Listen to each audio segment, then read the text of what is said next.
কখনো কি ভেবেছ কেন ধনী মানুষ আরো ধনী হচ্ছে আর গরিব মানুষ গরিবই থেকে যাচ্ছে? সমস্যা কি শুধু টাকার? তুমি কি মনে করো ধনী মানুষ শুধু ভাগ্যবান, নাকি ওদের ধনী হওয়ার পেছনে রয়েছে বিশেষ কিছু অভ্যাস? আজ তোমার জন্য একটি সিক্রেট আছে যা তোমার জীবন বদলে দিতে পারে। তুমি হয়তো স্বপ্ন দেখছো একদিন খুব বড় কিছু করবে, কিন্তু তুমি জানো না সঠিক পথ। আজ তোমার কাছে এমন একটি উপায় শেয়ার করব যেটা হয়তো প্রথমে ছোট মনে হবে, কিন্তু এটা তোমার ভবিষ্যৎ বদলে দিতে পারে। চলুন তাহলে ভিডিওটি শুরু করি। ধনী মানুষেরা কেন ধনী হয়?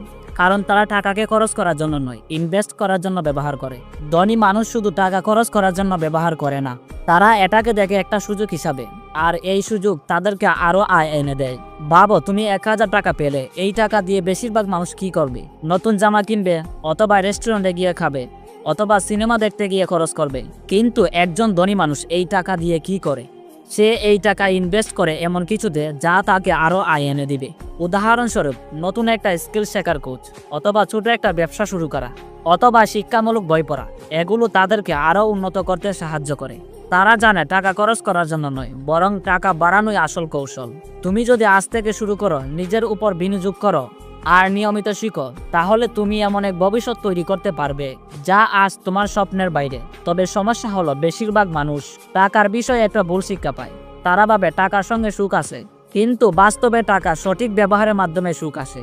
আজ থেকে ছোট্ট একটা সিদ্ধান্ত নাও, একটা স্কিল শিখতে ইনভেস্ট করো, নতুন কিছু শেখার জন্য সময় দাও। এই ছোট পদক্ষেপগুলি তোমার ভবিষ্যৎ বদলে দিতে পারে। অর্থনৈতিক স্বাধীনতার জন্য সবচেয়ে গুরুত্বপূর্ণ শিক্ষা হলো টাকার বিষয়ে সঠিক শিক্ষা। মনে রেখো, আজ একটি সিদ্ধান্তই তোমার ভবিষ্যৎ পাল্টে দিতে পারে। টাকা ছাড়া অসহায় পুরুষ মানুষের মতো পৃথিবীতে আর কেউ নেই। টাকা ছাড়া পুরুষের কোনো মূল্য নেই। ভালোবাসা, বন্ধুত্ব এর অপর নাম টাকা। টাকা থাকলে সবাই আপনাকে খুঁজবে, আর টাকা না থাকলে আপন মানুষগুলো অপর হয়ে যায়। পুরুষের শরীরে টাকার গ্রানের চেয়ে বেশি সুন্দর কোনো গ্রান মানায় না। টাকা আছে মা বাবার কাছে তুমি শ্রেষ্ঠ সন্তান। টাকা আছে ভাই বোনের কাছে তুমি শ্রেষ্ঠ ভাই। টাকা আছে বউয়ের কাছে তুমি শ্রেষ্ঠ জামাই। টাকা আছে শালা শালির কাছে তুমি শ্রেষ্ঠ দুলাভাই। টাকা আছে শ্বশুর শাশুড়ির কাছে তুমি শ্রেষ্ঠ জামাই। টাকা আছে তুমি এলাকার সম্মানিত ব্যক্তি। টাকা আছে তুমি যে কোনো অনুষ্ঠানের প্রধান অতিথি।